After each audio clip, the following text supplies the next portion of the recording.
Daily usage vocabulary daily ஒரு 10 word பார்த்துக்கலாங்க. So அந்த வகையில் இன்றைக்கி வந்து போலித்தனம், கபட நாடகம் அப்படின்லாம் சொல்கிறோம்ல, அதுக்கு வந்து ஹிப்போக்ரஸின்னு சொல்லுவோம். ஸோ இந்த மாதிரி ஒரு 10 வெக்காபுலரி இருக்குது. இந்த வீடியோவை ஸ்பான்சர் பண்ணக்கூடியது யாருன்னு பார்த்தீங்கன்னா பைமோட் அப்படிங்கிற மொபைல் ஆப்பு. ஸோ இவங்க ஆன்லைன் பர்ச்சேஸ் செல்லிங் ஆப்பாக இருக்காங்க. நீங்கள் இந்த ஆப்பில் நீங்கள் பர்ச்சேஸ் பண்ணும்பொழுது உங்களுக்கு 15% 25% வரைக்கும் டிஸ்கவுண்ட் இருக்குது. நான் டிஸ்கிரிப்ஷனில் இதோடைய மொபைலுடைய லிங்க் தரேன். நீங்கள் மறக்காமல் இந்த ஆப்பை டவுன்லோடு பண்ணி செக் பண்ணி பாருங்கள், உங்களுக்கு எவ்வளவு டிஸ்கவுண்ட் வருது அப்படிங்கிறது எல்லாமே தெரிஞ்சுக்கலாம் வாங்க. ஸோ வெக்காபுலரி இந்த வாரத்தில் நம்ம ஒரு 10 வேர்ட்ஸை தெரிஞ்சுக்கிறோம். இப்போ நீங்கள் இங்கிலீஷில் பேசணும் அப்படின்னா கண்டிப்பாக வெக்காபுலரி தெரிஞ்சுக்கணும். வெக்காபுலரினா வேர்ட்ஸ் கண்டிப்பாக தெரியணும். ஸோ எந்தெந்த வேர்ட்ஸ் தெரிஞ்சால் மட்டும்தான் நம்மளால் வந்து ஆன்சர் பண்ண முடியும்.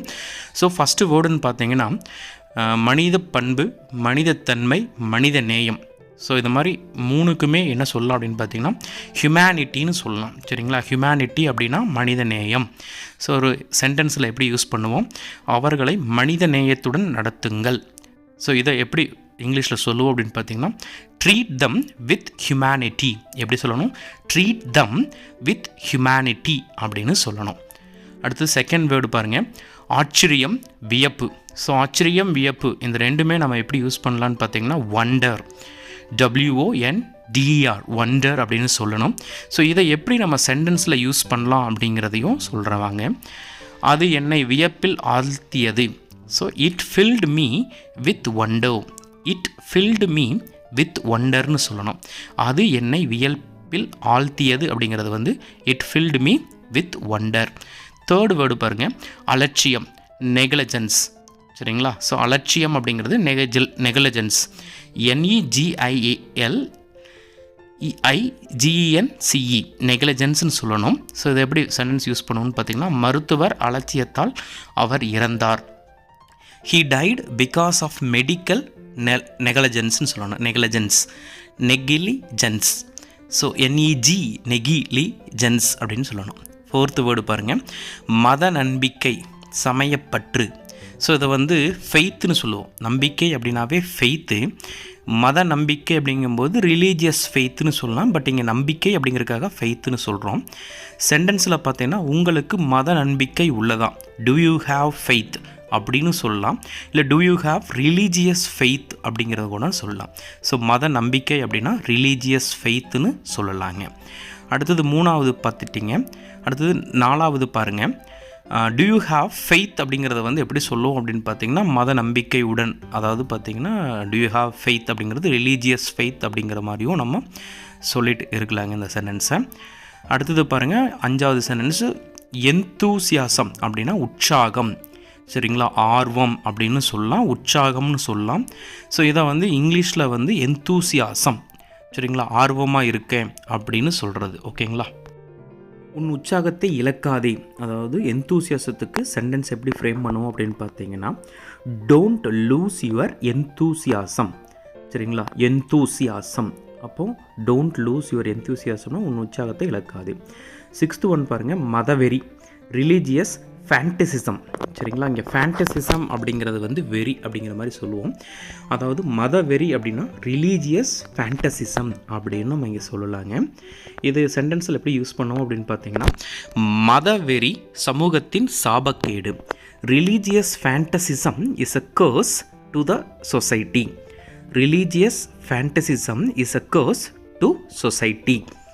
அடுத்தது போலித்தனம், வெளிவேடம், கபட நாடகம்.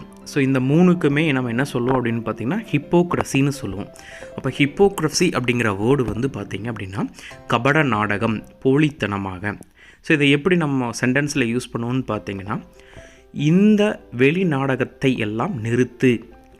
சரிங்களா? இந்த கபட நாடகத்தை எல்லாம் நிறுத்து அப்படிங்கிறது வந்து stop all this hypocrisy. Stop all this ஹிப்போக்ரஸின்னு சொல்லுவோம்.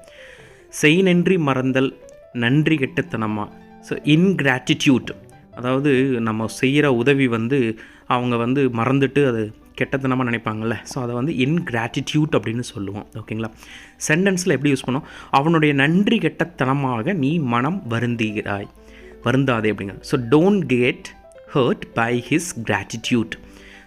Don't get hurt by his gratitude. இங்கே ஹர்ட் அப்படிங்கிறது வந்து வருந்துறது. இந்த கிராட்டிடியூட் அப்படின்னா நன்றி கெட்டத்தனமாக. ஸோ இதை எல்லாமே தெரிஞ்சுக்கலாங்க. அடுத்து கெட்ட எண்ணம், வன்மம், மேலிஸ். சரிங்களா? அதாவது பார்த்திங்கன்னா கெட்ட எண்ணமாக இருக்கிறான், வன்மத்தோடு இருக்கிறான். ஸோ இந்த மாதிரியான வேர்டுக்கு இங்கிலீஷில் வந்து மேலிஸ்ன்னு சொல்லுவோம். MALICE, மேலிஸ்ன்னு சொல்லுவோம். இது நம்ம எப்படி சென்டென்ஸில் ஃப்ரேம் பண்ணி இந்த மேலிஸுங்கிற வேர்டு யூஸ் பண்ணுவோம் அப்படின்னு பார்த்தீங்க அப்படின்னா, அவளுடைய யோசனையில் எந்த கெட்ட எண்ணமும் இல்லை. There is no malice in her suggestion. அதாவது அவங்க சொல்லக்கூடிய யோசனையில் மேலிஸ் எதுவுமே இல்லை அப்படிங்கிறம்போது அப்போ there is no malice in her suggestion. அப்போ இங்கே மேலிஸ் அப்படிங்கிறது கெட்ட எண்ணம் அப்படிங்கிறது தான் மென்ஷன் பண்ணுறாங்க. ஓகேங்களா? அடுத்து லாஸ்ட் ஒன், தன்மானம், டிஜினிட்டி. சரிங்களா? டிஜினிட்டின்னு சொன்னதில் டிக்னிட்டின்னு சொன்னாலும் ஓகேங்க. டிக்னிட்டி. இங்கே தன்மானம் அப்படிங்கிறது டிக்னிட்டி, DIGNITY, டிக்னிட்டி. அது சென்டென்ஸில் அவர் தன்மானம் கொண்டவர், he is a man of dignity. இங்கே டிக்னிட்டி அப்படிங்கிறது தன்மானம், இங்கே அவர் அப்படிங்கிறது ஹீயை ரெஃபர் பண்ணுது. அப்போ he is a man of டிக்னிட்டின்னு சொல்லலாம். ஸோ இந்த சென்டென்ஸில் இந்த டிக்னிட்டிங்கிற வேர்டை எப்படி நம்ம யூஸ் பண்ணியிருக்கோன்னு பாருங்கள். He is a man of டிக்னிட்டின்னு சொல்லியிருக்கோம். ஸோ இதே மாதிரி அவள் தன்மானம் கொண்டவர் அப்படிங்கிறத வந்து எப்படி பாருங்கள், she is a woman of dignity. அவள் தன்மானம் கொண்டவள் அப்படிங்கும்போது she is a woman of dignity. இங்கே உமன் அப்படிங்கும்போது சிங்குலர் ஃபார்மை தான் ரெஃபர் பண்ணுது. அதனால் நம்ம என்ன பண்ணுறோம், உமன் அப்படிங்கிறது ஒரு ஒருமையில் சொல்கிறோம். அதனால் she is a woman of dignity. அதாவது சிங்குலர் ப்ளூரலில் இங்கே உமன், அதே ப்ளூரல் ஃபார்மில் விமன் அப்படின்னு சொல்லுவோம். ஓகேங்களா? ஸோ இந்த வீடியோவை பார்த்துட்டு இருக்கக்கூடிய அனைத்து நல்ல உள்ளங்களுக்கும் நன்றி. இந்த வீடியோ பிடிச்சிருந்தால் மறக்காமல் லைக் பண்ணுங்கள், உங்களோட ஃப்ரெண்ட்ஸ் அண்ட் ஃபேமிலி மெம்பர்ஸ்க்கும் ஷேர் பண்ணுங்கள். ஏதாவது கமெண்ட் இருந்தாலும் கமெண்ட் பண்ணுங்கள், கண்டிப்பாக நான் ரிப்ளை பண்ணுறேன். தேங்க்யூ ஃபார் வாட்சிங்.